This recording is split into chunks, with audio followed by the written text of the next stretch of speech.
clutch in, just bump that forward, it gives me third gear. I can also use this lever down below, so it still has that soul that Unimogs are so known for, and a lot of that's from the shifting, but now it's electric shifting. Okay, Judd is showing Marcel the truck. We're gonna go for a little drive.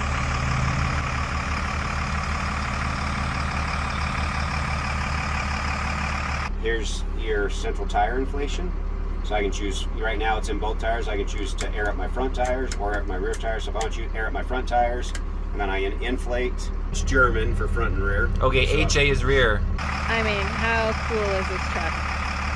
It's like, I don't know, my favorite, like I said earlier. I can come out of that, I can choose third gear, and now I can do the same thing in third gear.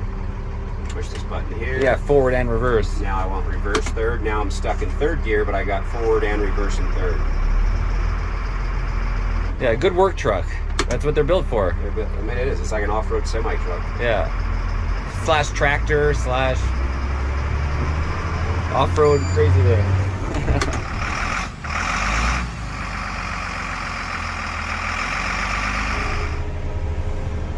Man, and that massive view, yeah, even easier to see than in the MTV or the BAE. Yeah, the windshield's probably maybe a third bigger.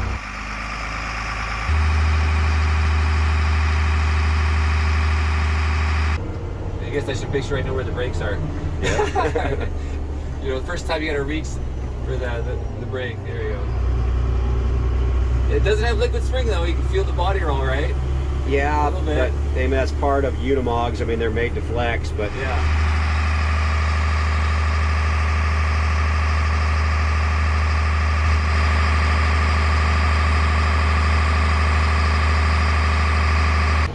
This thing has just got the most incredible view.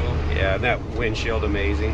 I really feel like I'm outdoors a little bit, you know, like you're just immersed into it. There they go.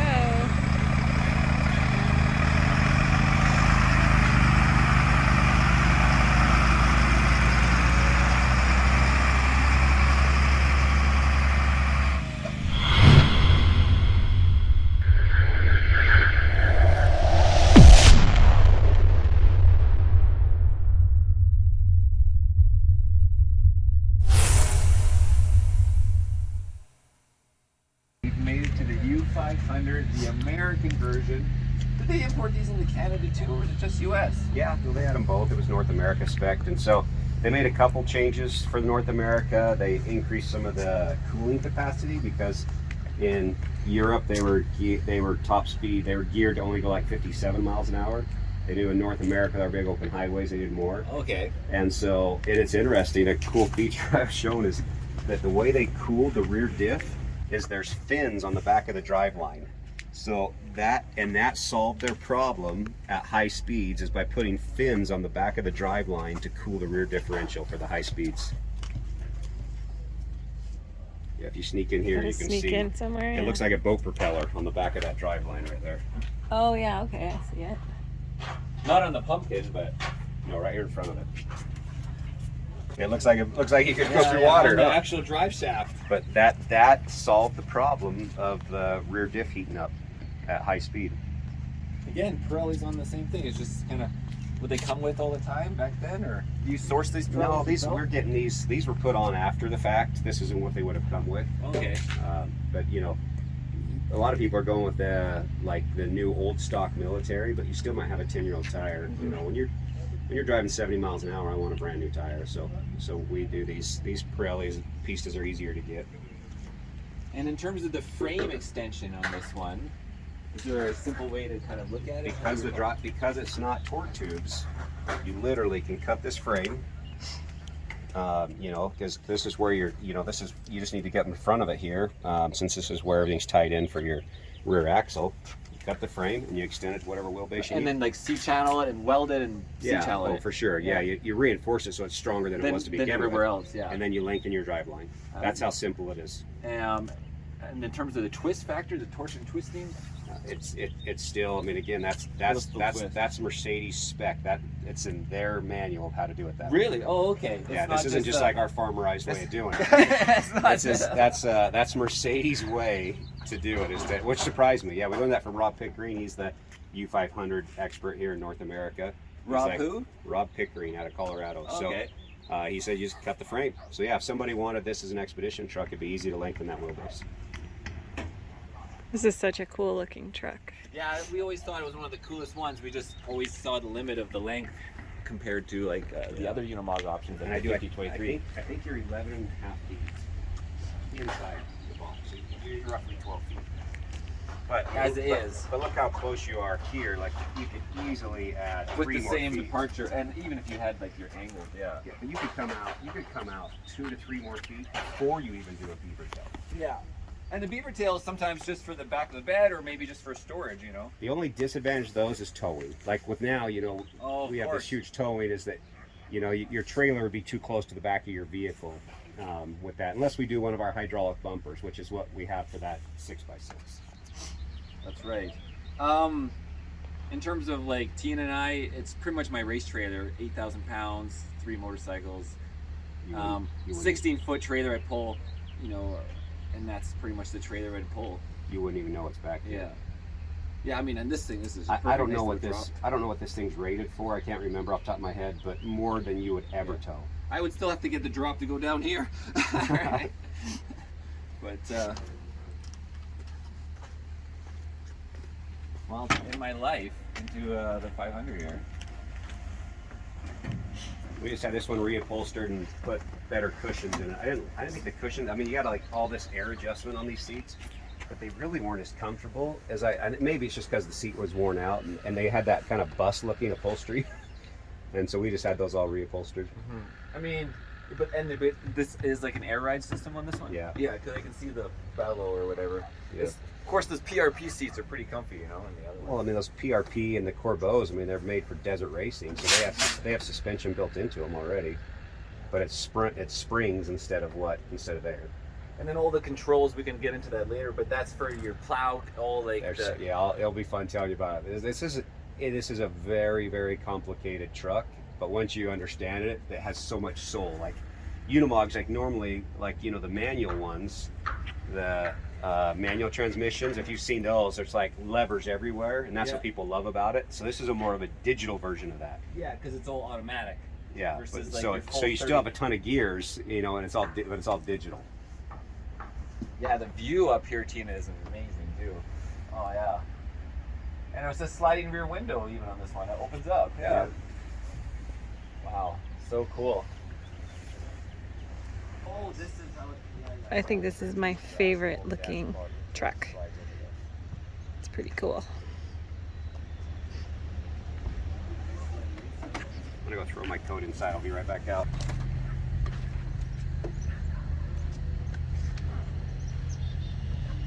Oh yeah, you're really high up. Oh, it's comfy. You can see kind of like bouncing around up in here, going on the trail.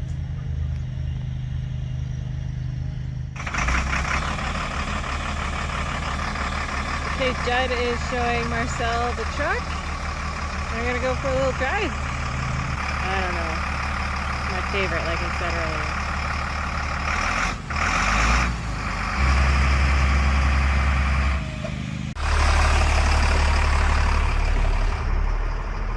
Okay, so this is your shifting. So instead of having like a big lever, it's all electronic. So I'm in second gear right now, and then to go into third gear, I push the clutch in, just bump that forward, it gives me third gear. I can also use this lever down below, so it still has that soul that Unimogs are so known for, and a lot of that's from the shifting, but now it's electric shifting. But instead of using this, I can also toggle down below here, so I know I can hit there from third to fourth. Okay, so this little switch here. I can use that or this.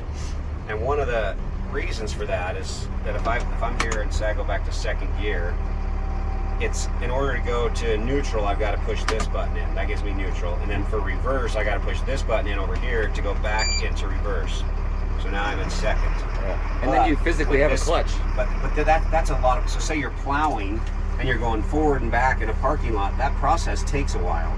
So they have an override, which I just override. It lights up here, it gives me this on the dash. And now all I need to do is bump it I use this lower right here. So I'm in reverse right now, and then I can bump it down, and now I'm in forward second. So again, like if you were plowing, here I go, and this, let me get this car around me. And now it's like, hey, I want to go reverse. I hit this backwards, just one click, and now I'm in second reverse. Whoa. And then back to forward. Now, so that way I can choose, I can come out of that, I can choose third gear, and now I can do the same thing in third gear. Push this button here. Yeah, forward and reverse. Now I want reverse third. Now I'm stuck in third gear, but I got forward and reverse in third. Yeah, good work truck. That's what they're built for. I mean, it is. It's like an off-road semi-truck. Yeah. Slash tractor, slash off-road crazy thing. It's a manual transmission with an automatic system. That's what it's kind of like. It's a manual with automatic. With electronic system. Yeah. Yeah, it's a manual truck with electric shifting. So it gives you the best of both worlds because it still acts like full manual and yeah, so is that Soul. The newer ones, like I think it was 2004, 5, and 6, you had the option of both. You could hit a button and make it fully automatic, and not have to use your clutch at all. okay, just like press the button like an Allison. Yeah, but then if you wanted manual, you could switch it back and make it a manual. Gotcha. Man, and that massive view, yeah, even easier to see than in the MTV or the BAE. Yeah, the windshield's probably maybe a third bigger than that. With the rear window and yeah, just really easy to use like a tractor. You know, it's just see what you're doing, but you're enclosed with air conditioning and it's also, when you own a dump truck, it's crazy how often you'll find a reason to use it. Like, you know, spring cleanup, cutting down limbs around the yard or whatever. It's so nice to throw it in the back and use it, and then to be able to just go and dump it. just make it happen. Or rather than paying, usually I'd pay to have gravel dropped off or something. Now I just go pick it up myself. Totally.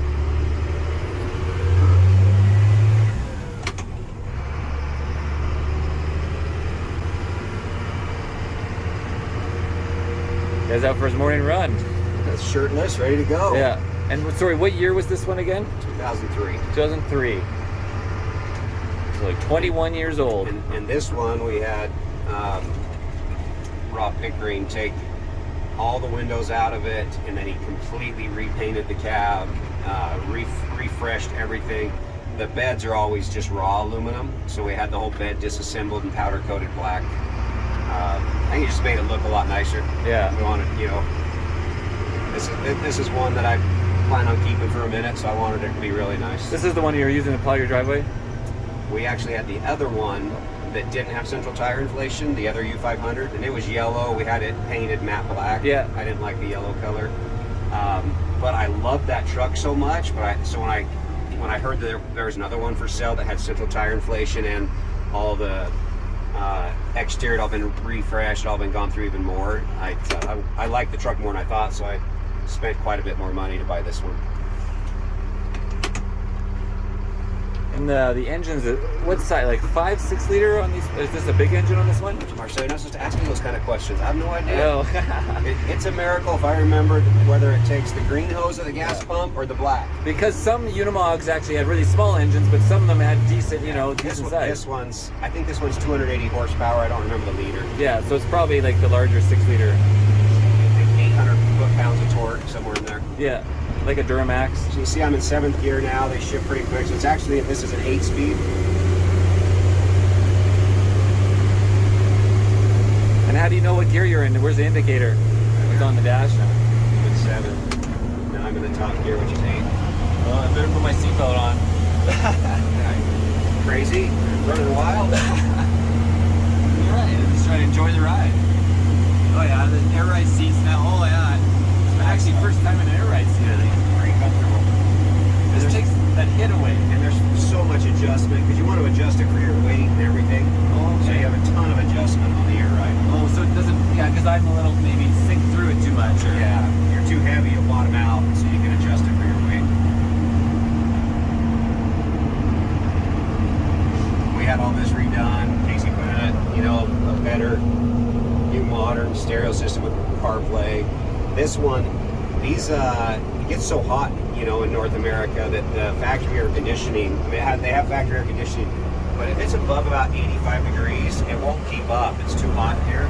And so we had another auxiliary air conditioner added back right in the here. back there. Yeah, So that way, and that thing pumps out probably 3 times the BTU of the factory. So that way, if it's 100 degrees outside, you still have awesome air conditioning in here now. This one has the diesel preheater for the motor. So if it was like stupid cold, you can fire that up for 20-30 minutes and it will heat all the coolant in the motor, so that way you're already at operating temperature when you start your truck. How does it actually? Is it just like a diesel air heater, kind of? Yeah, but it's air. It's like the hydronic fluid. system. Yeah, so it's just taking that coolant and it's spinning it through a heater, a diesel heater, and it's heating up all that coolant as it rotates it through your motor. So it pushes it, circulates it through your motor, and heats all that up. Yeah. So this one's ready for Iceland or wherever. Anywhere. Wherever you want to ship it. I mean, we had these up at our ranch up in by Bear Lake, Idaho, and there's mornings it's 30 below. It's stupid cold up there, and you just run that thing and it fires right up. So we'll get up here you'll see that it's actually governed at 70 miles an hour. All right, 65 on the dash. We won't be at red line. So here it's going to max out. It's going to stop me at 70, but I'm only at about 2,300 RPMs. So you could run it at 70 miles an hour all day. You're not going to get great gas mileage, but like I said, it's electronically governed to stop you at 70. But the power's there. Like you could push this at 70 all day long. Yeah. Have you done any installation on this one beyond factory? No. No. So it's a little louder than say the 6x6 interior, right? You think? Yeah, but that's because we spent a lot of money. We could do the same to this. Yeah. We did a lot to make that 6x6 even quieter than All the factory. sound deadening and installation. This one's not. It's a little louder, but it's not obnoxious. Yeah. If I was gonna use it as an expedition truck and travel extensively in it, I would add a little more sound deadening in here to quiet it down. What's that involve? Like the floor, but beyond the dash? I guess this has also the wheel. It can slide across. Yeah, your motor's underneath you, so most of it's underneath you. So it's just a matter of adding sometimes even more carpet and stuff too. Yeah. You also have, you could stack, the exhaust is below us, kicking out, so you're hearing a little exhaust. If you stack the exhaust, it quietens it. Stacking meaning up above you? Yeah. Yeah. Get it pushing out of the way. Quieter muffler. There's things you can do to make these quieter. Most of what we're hearing is the exhaust. Yeah, right now. perfect. On here and stuff too.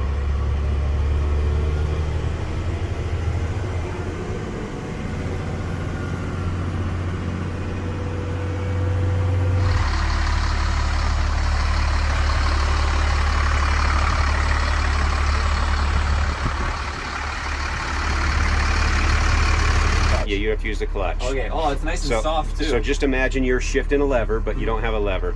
So you'll push the clutch in on brake into your neutral. First, put your e-brake off, push that down hard, and now bump that forward. Just bump it forward, and you'll see second gear on the dash. And then clutch out. And then just drive it like you were in normal manual. Oh yeah, of course you don't even need throttle much. It's so low geared, you're not going to need much throttle at all. Yeah. So now you can push that now, push it forward without the clutch, and it will say 3, it will blink. Now push your clutch in and leave it in for a minute. You got to give it time, now let it out, and now you'll be in third. I saw that, yeah. Now you can bump it to even fifth. Bump it twice. Hit it twice, now push your clutch in, give it a second, it will hit fifth, and off you go. Oh no, it's still 4. Maybe didn't bump it. Oh, maybe you got to wait. So even though it's electronic, it takes a second to shift. So you've got to you've got to give it a second to think. Or you could push the clutch in normally, right? And just drive it like a normal car. And then to go lower gears, you just bump that backwards. Yeah. Okay, well, let's just focus on driving now. Wow. But it feels powerful, right? Like it feels faster than the 6x6 for sure. Yeah. I mean, it's a lot. Obviously, we got no load. Yeah, we're 10,000 pounds lighter. I guess I should make sure I know where the brakes are. Yeah. The first time you got to reach for the brake. There you go. It doesn't have liquid spring though. You can feel the body roll, right? Yeah, A little bit. but that's part of Unimogs. I mean, they're made to flex, but yeah. You know, it has a ton of payload. Would it stall like if I just slowed down at nothing and it's in second gear? Yeah, if you didn't push the clutch in, it'd stall like a normal manual. You'll hear it click. When you push it, you can listen to it click, and you'll know that it went in. Oh yeah, there it is. Oh yeah, it makes it click. Yeah. But because the gears are so tight, I find myself skipping gears in the lower gears.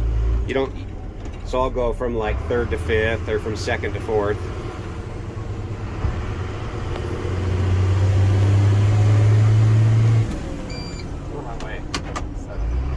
And it warns you. Another thing is, like, say you're lit 7th gear, you come to a stop, you can just push the clutch and roll to a stop, and then when you go to downshift, it's actually going to choose the gear that it should be in. So you don't have to like manually, you don't have to manually shift through a bunch of gears. Yeah, just come to a stop with the clutch pushed in, and now downshift, and it's going to pick the right gear. 2nd. So it went from like 7th to 2nd probably. Yeah, 7th to 2nd. And now skip it twice. Now Okay, there we go. Yeah, a little bit of learning curve, not too bad. But it's fun, right? Like, there's so much soul to these Unimogs. Like, oh, yeah. And I'm glad they didn't lose that when they went to this electronic transmission.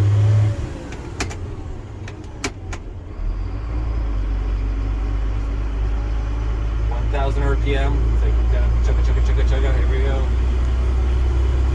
Oh, I think the view is just incredible. There's no, comparing to the MTV, this thing has just got the most incredible view. Yeah, and that windshield amazing. I really feel like I'm outdoors a little bit, like you're just immersed into it. And same thing, we can, right here we roll the window down. Yeah, power windows. A lot of the Unimogs probably didn't have power windows. No.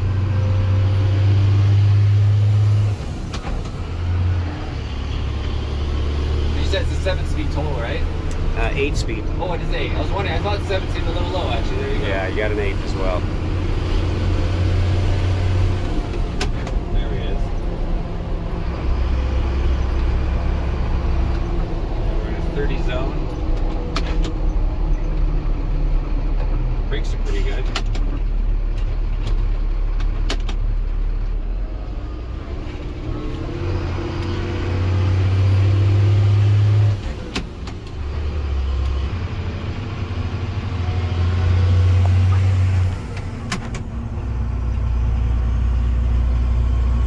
And you said the button underneath was for what again? It does the same thing, so you can play with that too. It's just a different way to shift it. Okay, so that's what I was confused about. But it also, so pull it back to upshift, I believe, pull it up in the air. Oh, I see, yeah. Okay, that's just a nice option. So it just gives you a different way. It's mainly used for when you're going forward and reverse really quickly. Like again, if you were using it for an implement or a tractor, you can just shift really fast between forward and reverse. Has it got a beefy horn or a little wimpy horn? I think the Unimogs always had a little beep beep. They do. We replaced some of them with an air horn. Yeah. Yeah, it's funny. All your European, you get these massive trucks, and it sounds like something Snoopy would drive. So when you honk the horn. Down to 2nd, I guess. And you could even start in 3rd in this truck. Yeah. Second's still pretty low. And you're in high range, so you're in 2nd high range. This has a 3-speed transfer case. So you actually have, we'll put it in it when we get back, you actually have crawler gears and super crawler gears. Yeah, that's what I was asking about earlier before we got in. It's like, I think it essentially has way more gears than just the 8. Yeah. Because of that. Yeah. Oh yeah. Yeah, I really like how this one drives. I think this is a pretty good winner of a truck. It's a great truck, and it looks cool, which is important. I like them to look good too. Oh yeah. I'm just thinking of all the people as we're driving by. Nobody sees these ever. Like, this is such a rare thing in North America. Yeah. Oh, there's the buddy again. This is our buddy jogging with his shirt off in town. I don't know how the horn works, but I couldn't get it. Yeah. Well, I would love one day to see how this thing off-roads. If I came back and had some time to take her out there. You bet. Yeah, we take it up to the off-road ranch. Yeah. We have some videos of it. I think Cole did some YouTube videos of this off-road in the obstacle course. It did surprisingly well. I mean, you expect a Unimog, but just this one being more of a highway tractor, I wasn't sure how well it would do off-road. It still did great. there's that one company they specialize in Unimogs out of Australia, and they always have like off-road events and stuff, and I've been watching all those, and yeah, the Unimog can do sometimes well beyond what the Jeeps or the Toyotas can do in certain scenarios, you know, for climbing, really slow, steep stuff. They don't have to spin their tires, you know, they just kind of crawl up everything. Yeah, I've had a few Jeep guys hate my guts. When going into Moab, I had a 1976 416 Doka that mechanically was stock. They're in brand new Jeep Rubicons running 40-inch tires, increased their axles to like Dana 60s, things like that. The Unimog doesn't even break a sweat. Like, it just crawls over things that they're having to just hammer through in a brand new 100, you know, they're 100 grand into those Jeeps. Oh yeah. And this 40+ year old Unimog just eats their lunch. Just crawls it. Yeah, there's nothing like them. They're unreal.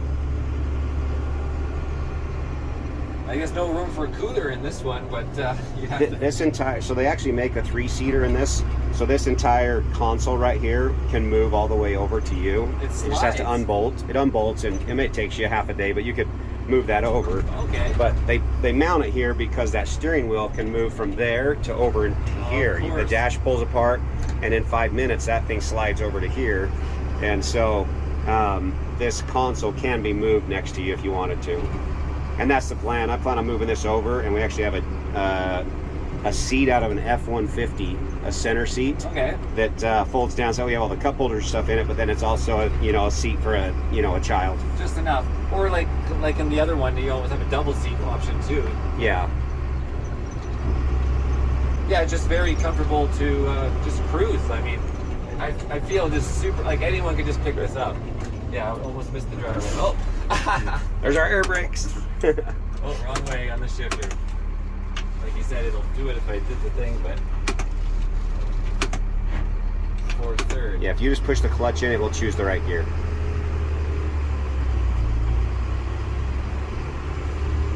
I still got my 7.3. I still got the 6-speed manual on my 99. You know, it's really nice to have when you're on the highway. Of course, around town, that clutch is really strong. This clutch is just super soft. You know, it's made to just kind of easy on, easy off. There you go. I'm doing the clutch way now. Got the hang of it. The pre-shift. You got the hang of it now. Yeah, it makes it really convenient too, because then you can change it when you want. Like, let's see it. Just hit there's fit, and then it does it. You hear the little click.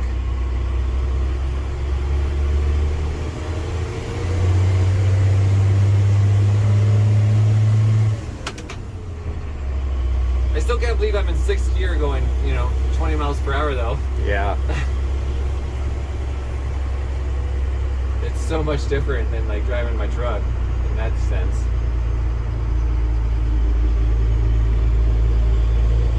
And you got a couple of the 550 chassis right there. Yeah, we got a Ford and a Ram over here. Next to like this freaking, what is that now? The Haglins.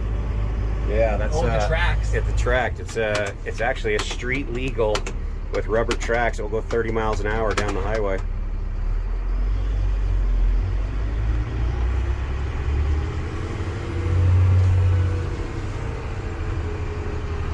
Okay, so stop up here. We'll teach you some of these controls. Sounds good. So push this button in right here on the side of that. Yeah. Put it in neutral. I can't feel. It's right on the edge of your controller. All right, neutral. Yeah. Yep. And then we can jump the brake on if you want. Okay, so We're in. Here we've got, on these controls, we have 2-wheel drive, 4-wheel drive, 4-wheel with the rear locked, and then 4-wheel with the front and rear locked. So those are your selectors there. Okay. And then this is that switch you can do so that you can keep in the same gear and go forward and reverse with just a touch of a button. This is your high idle. If you're off-road, you can have different ABS settings, kind of like a motorcycle. Like some of your dirt bikes give you like mild ABS, then full ABS off. So you can do that. Here's your windows. Here's your PTO. And then this has the 3-speed transfer case. So you have your donkey gears, you have your rabbit gears, and then you have your donkey gears, and then you've got your snail or your turtle. Oh, there's a. So we'll put it in turtle, and first gear you'll barely see the tire turn. Yeah, that's when you get out and moves at less than a miles per hour. Yeah, we have some auxiliary controls here. You got heated mirrors. You also have a heated windshield, so if you look really carefully, there's little wires running through the window. Oh, the whole And thing. So the entire window has little coils through it. That's right. So that way, in the worst of weather, you're able to keep that from fogging up. Yeah, there's no way you can see it on camera, but I see it. And you got auxiliary wiper stuff. You got, you know, beacon lights, your hazard lights. Here's your central tire inflation. So I can choose, right now it's in both tires, I can choose to air up my front tires or air up my rear tires. So if I want to air up my front tires, and then I inflate, and so now it will show on the dash the PSI that it's, you know, going to. Where is it showing that? In the top of the digital screen. Oh. Sorry, there's a little dust on there and the sun's at a bad angle. There we go, okay. So 48 PSI is on the, this is VA. It's German for front and rear. Okay, so, HA is rear. And so the top number I think is front. 52 now, the rear is 41. Now I can stop it. So I was filling up front only. Yep. And so then I can, you know, do the same thing by deflating both. Well, okay. So here's some of your auxiliary lights that light these up. Like if I had a big snow blower on the front of it, then this button will light up, will turn off your headlights and turn these lights so you're above your snow plow or your snow blower. And then over here's your joystick for your PTO. So this activates my PTO.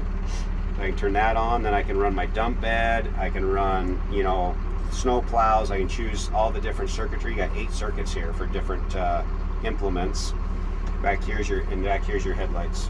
okay. And then you also have electric mirrors, so you have able to adjust your mirrors right So here. with the PTO, or if you're running a winch on the front, would you use any of this? Yeah, so it depends which lines you hook into. So if your winch is hooked into 5.6, you turn these on, then you turn 5.6 on, and now the joystick will run that winch. Oh, okay. Yeah, I see. 1, 2. If my plow was on 4.3, I hit 4.3, turn 5.6 off. Now the joystick will run. Oh, okay. Choose left side.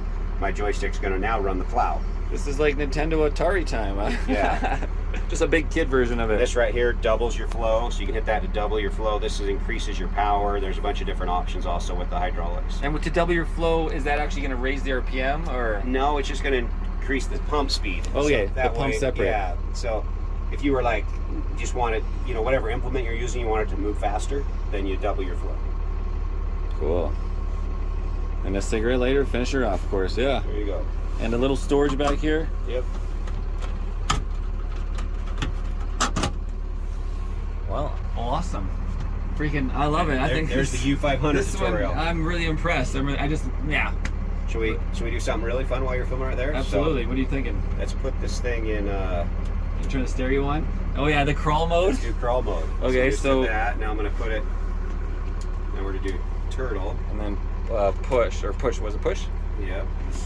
And now force this into first gear. No, that's second. So then, Go again. and then release Now the let your clutch. out. Oh yeah. Now just jump out. Yeah. Yeah. So you're fully. The truck is driving right now. The clutch is out. Everything's moving.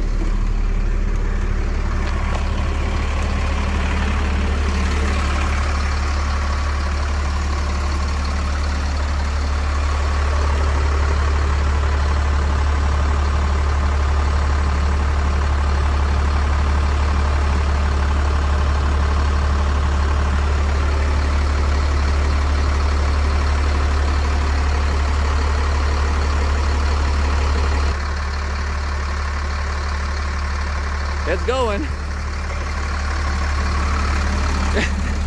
You know, it's so funny. After I saw the video when you did this before, I actually got in my house because, you know, I'm always putting low for low. I actually did that in my truck camper when we were in Lake Havasu. You know, it moves though, like, you know, like a miles per hour. But I thought it kind of inspired me to try it.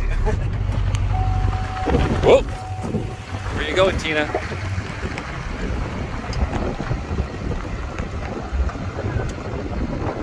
Oh, it's a rock. And we're back. There's a rock. All right.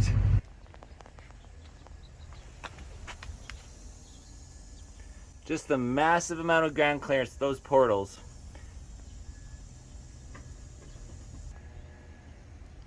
What kind of maintenance is on the portals in terms of changing the portal fluid, the gear oil? Yeah, we change them if you put a lot of miles on once a year or so. Okay. We'll change them. Just like an annual maintenance thing? Yeah.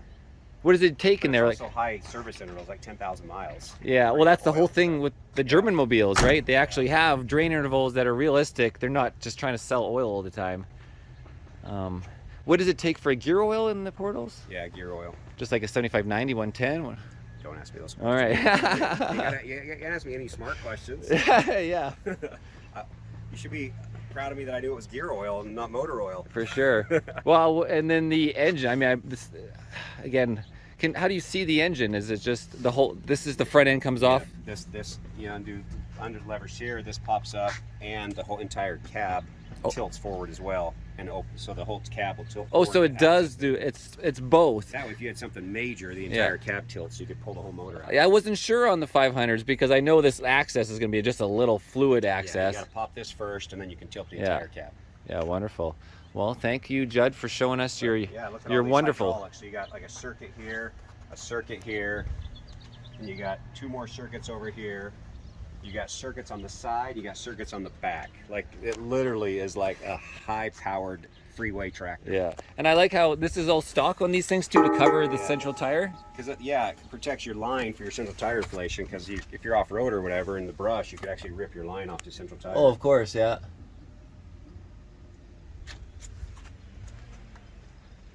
All right, well, we got one more Unimog to kind of check out, guys. One of your pride and joys down there. It is, yep.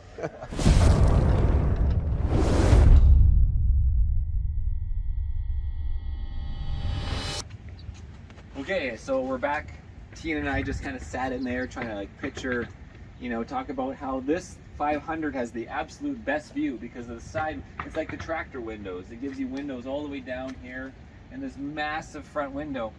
And then think about the 40. Like, this is the air intake. And Unimogs are typically, not just Unimogs, but even the MTVs, the military trucks, are 50 inches. I don't know what, I'd have to look it up on the U500, but it's probably going to be like 60 inches. Essentially, right here, if I measure this, like I'm 6 feet tall, like 5 feet of water fording before it enters the cab, right? Worst case, you get a little water in the cab, but I mean, we could go through some serious deep water trenches. That would be amazing, huh? I don't know if amazing is really, I mean, we gotta go ask Judd. If it's a matter of survival, then yes. And then come again and just again, that massive, look at the windshield wiper. It's got, so one over here, right? And then one across. And then, so this one goes up and that one goes down, like this and that. Yeah, and then we just put a big winch. We don't need the snow plow. Put a winch on the front, or you know what? You could even put the dirt bike on the front because it's so low, right? Yeah. On the front because the bike's gonna be below the window. That's not bad. I like it. Well, so what do you guys think? Do you think that this could be our expedition vehicle for Africa, South America, or do we go? In the comments, guys, make sure you're right. Or do we go with like the super singles on like a Ram or a Ford, 5500, F550 or F600 with the liquid springs on 235, maybe 265. These tires are, 335 versus 395. So here we are at the Ram 5500, Again, one of the nice thing about the Unimog is no DEF fluid. Like the Unimogs, don't have the emission issues because they're like 2001, right? Or 95. And, but the liquid springs, the ride in this thing, you can go really fast down the highway. The comfort, it's got all the leather and the comforts and of course the liquid springs and the leveling. We're gonna have to still level that thing out with a box on it.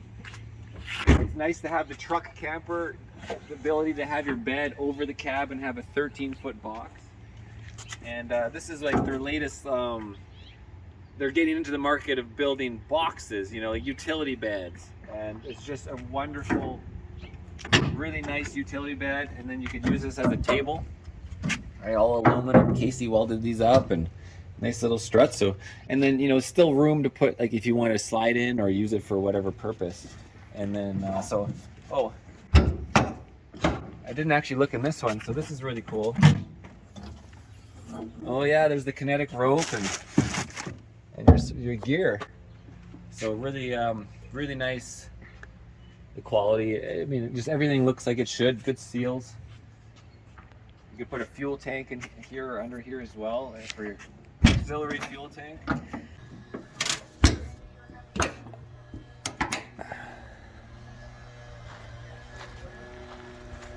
Look at this tailgate.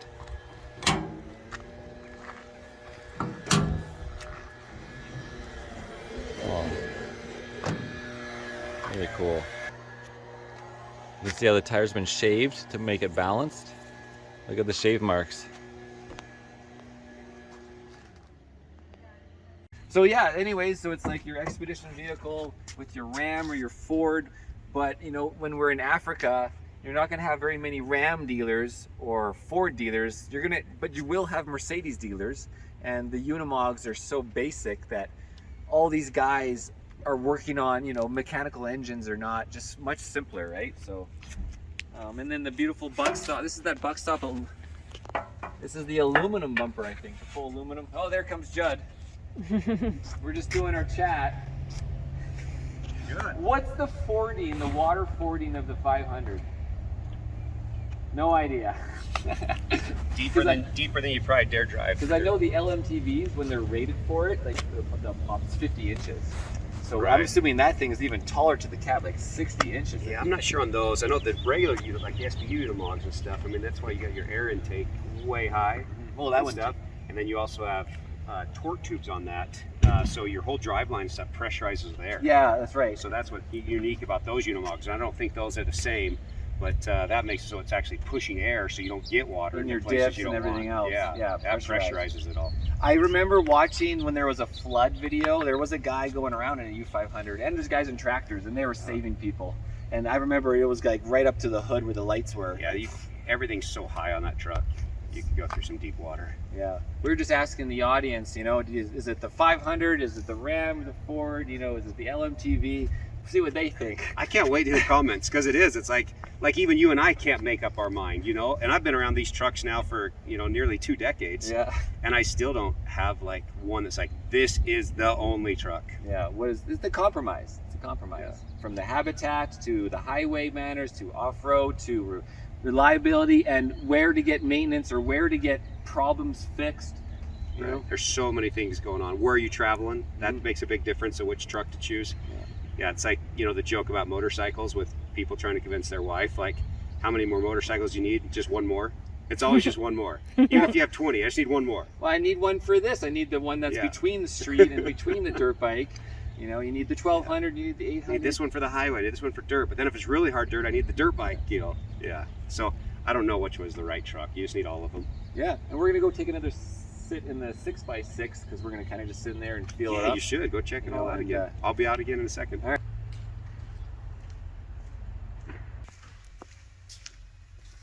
It's my favorite. Don't tell anybody.